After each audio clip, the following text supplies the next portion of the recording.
লা ইলাহা ইল্লাল্লাহ সম্বন্ধে জানো, সেই জিনিসটাই আমরা জানতে পারতেছি না। যদি আমার কাছে থার্মোমিটার না থাকে, তাহলে কি আমি বুঝতে পারবো আমার জ্বর আছে না নাই? কখনোই বুঝতে পারবো না। আপনার আমার যদি লা ইলাহা ইল্লাল্লাহ ঠিক না থাকে, তাহলে আমি আমল কি ঠিক করতেছি না বেঠিক করতেছি, এটা আমি কোনোদিনও ভাবতে পারবো না।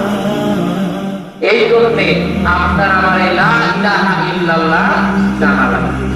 আর এই দায়িত্বটা প্রত্যেক আম্বিয়া আলাইহিস সালাতু ওয়াস সালাম তারা পালন করেছেন। তারা প্রত্যেক উম্মতের ভিতরে মানুষকে তাওহীদ অস্বীকার করতে এবং আল্লাহর ইবাদত করতে তাওহীদকে আহ্বান করছেন। কিন্তু আমরা সে লা ইলাহা ইল্লাল্লাহ সম্বন্ধে কাম